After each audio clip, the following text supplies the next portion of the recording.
everyone, welcome to Cree Talks. I'm Kritika, and today we are discussing something that we've briefly discussed in my previous videos. If you're a first time job seeker at an entry level, or immigrating to a new country, or simply looking for a job switch, grab your notepads, stick around because we are going to discuss something very important that could make or break your job search. Resume blunders that you must avoid to make that impression with your potential employers. Before we get into the nitty-gritty of resume blunders, it is very important to understand why does it matter so much. As I've said before, your resume is the first impression on your potential employers. And in this competitive market, that first impression is very crucial.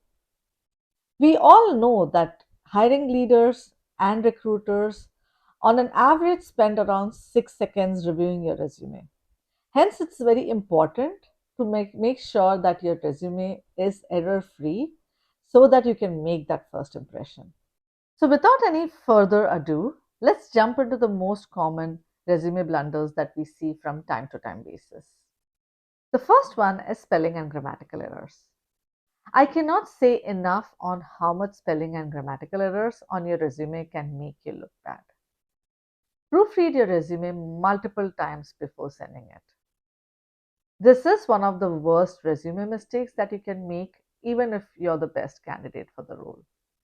Look at it this way: how can you interact with a client if you can't even get the resume right? What you can do is have a family member, friend, or a mentor proofread your resume. This is even more important if English is not your first language. The second one is personal information. While it is crucial to include your contact details on your resume, it is important to avoid personal information like marital status, age, race, gender, religion, etc., which can lead to bias.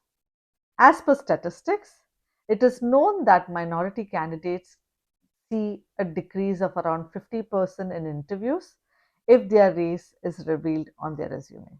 The third one is emphasis on summary rather than the objectives. There is no universal rule that states that you must use summary or objectives rather than focusing on the other. However, it is noted that when you write your profile objectives, you sort of tend to write what you're looking for, which sounds super cliche and could be overpromising.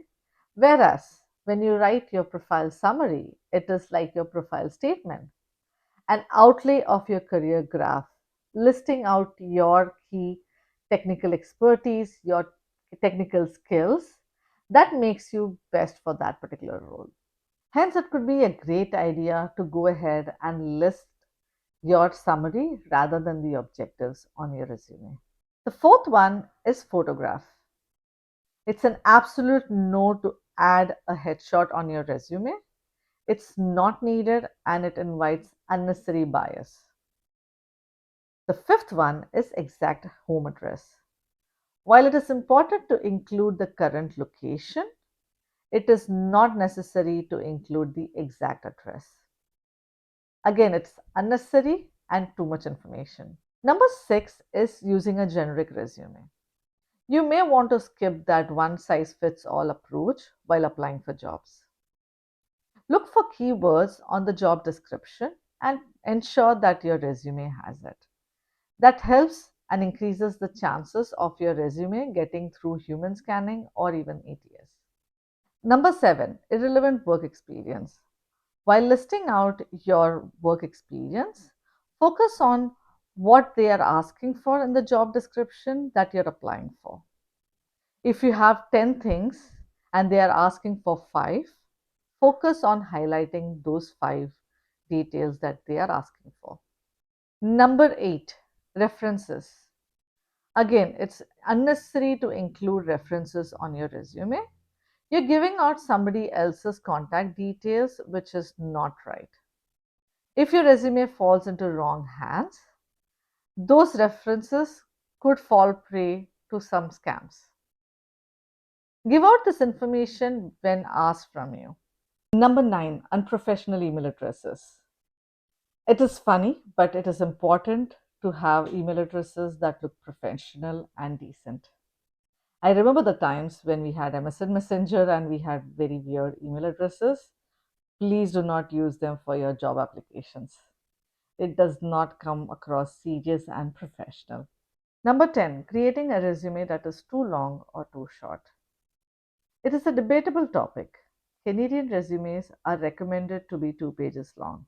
However, I would say that it depends on your work experience. Try to keep your resume 2 to 4 pages long.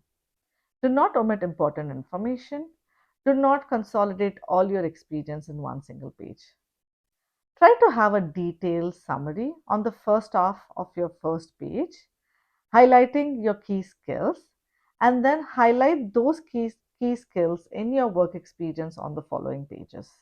Keep it concise and focus on important information. Number 11, hobbies and interests.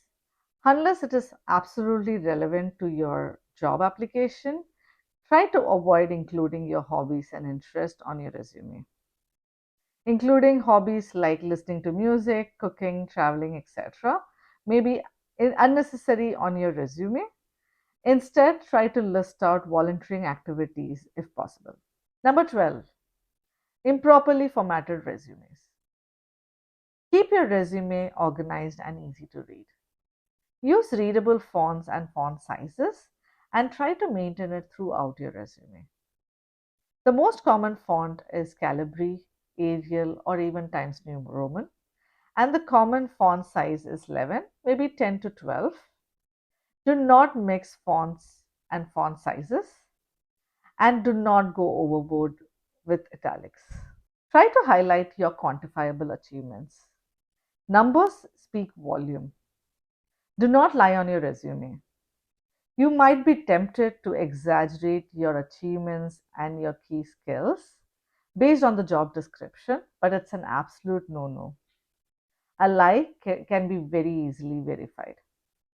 And that's it for today's video.